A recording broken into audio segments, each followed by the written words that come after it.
बिस्मिल्लाहिर्रहमानिर्रहीम। अस्सलामु अलैकुम। हमारे कुछ रिश्तेदार सऊदी अरब में काम करते थे। इन लोगों का वहाँ अपना कारोबार था। मुझे जब भी मौका मिलता मैं इनसे यही कहता कि खुदा के लिए मेरी अम्मा बीमार हैं, बीवा हैं, आप लोग मुझे भी अपने साथ सऊदी अरब काम करने के लिए बुला लें ताकि मैं अपनी माँ का सहारा बन सकूं। ये लोग मेरे ताया के बेटे थे।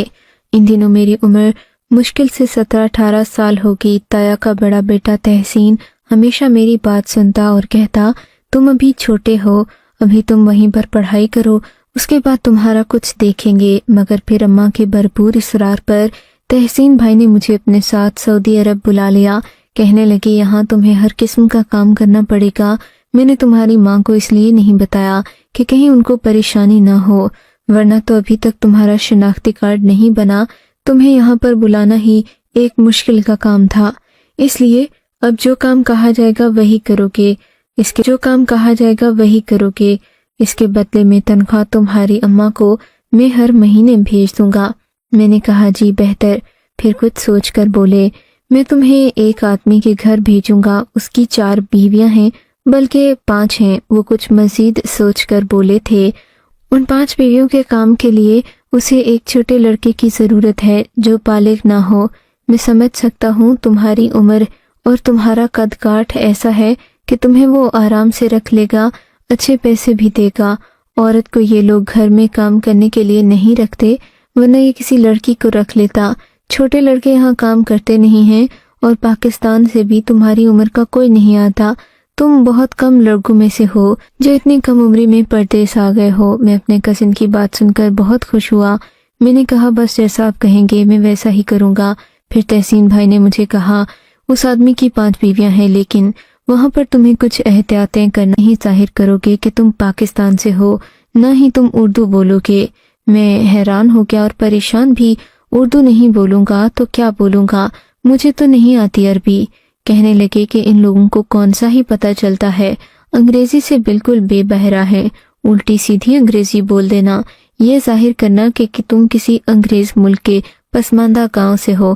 खबरदार, जो तुमने पाकिस्तान का नाम लिया या पाकिस्तान का नाम ले भी लो तो ये जाहिर करना कि तुम्हें उर्दू नहीं आती।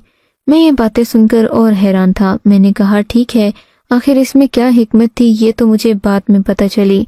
फिलहाल मुझे तहसीन भाई ने मुख्तसर सामान के साथ शेख जलील के घर भेज दिया था। शेख जलील का घर बहुत ही बड़ा था। मैं इस घर को बाहर से देखकर ही हैरान रह गया था। इस घर के तकरीबन 14-15 के करीब कमरे होंगे। 2 मंजिला घर था। ऊपर वाली मंजिल बहुत खूबसूरत थी, जबकि नीचे वाली मंजिल पर अंधेरा सा छाया हुआ था। तहसीन भाई कहने लगे, मैंने भी इस आदमी के घर में काम किया है, पर फिर इसने मुझे किसी वजह से निकाल दिया था। मैं यहाँ सिर्फ और सिर्फ मैनेजर का काम करता था।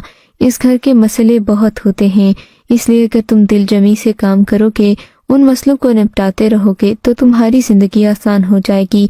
ये आदमी तुम्हें तुम्हारी सोच से बढ़कर देगा। इसकी जिंदगी में सब कुछ है लेकिन सुकून नहीं है। उनकी बातें सुनकर मैं पुरउम्मीद हो गया था, पर ये नहीं जानता था कि इस घर में आकर मेरी जिंदगी और मेरी सोच बदलने वाली है। खैर, तहसीन भाई ने मुझे उस आदमी से भी मिलवाया था। शेख जलील निहायत खुश अखलाक किस्म का आदमी था, पर उसके चेहरे पर एक अजीब सा दर्द था। उसे देखकर लगता जैसे वो जमाने भर का सताया हुआ हो। उसकी आंखों में वीरानी सी थी। मैं हैरान था। जलील भाई के बारे में तो मुझे मेरे तहसीन भाई ने ये बताया था कि इनकी 5 बीवियां हैं। 5 बीवियों के होते हुए कोई आदमी कैसे नाखुश हो सकता है, ये बात मेरी समझ से बाहर थी। बहरहाल मैंने तहसीन भाई को खुदा हाफिज कहा। वो मुझे यहाँ छोड़कर अपने बंदे के साथ वापस चले गए थे। उनके जाने के बाद अरबी आदमी ने मुझे दिल पर हाथ रखकर सलाम किया और एक लड़के की तरफ इशारा किया जो कि उसी कमरे में खड़ा था। उस लड़के से कहा कि इसे बाहर ले जाओ। वो लड़का मुझे जाना पहचाना सा लगा था। बार बार पीछे मुड़कर देखता, फिर मुझे बड़े राजदारी वाले अंदाज में ऊपर लेकर गया। सीढ़ियां चढ़कर ऊपर आते ही सरगोशी वाले अंदाज में बोला, मुझे पता है कि तुम पाकिस्तानी हो, मैं बांग्लादेशी हूँ, लेकिन खुदा के लिए यहाँ पर इस बात का प्रचार मत करना कि तुम्हें हिंदी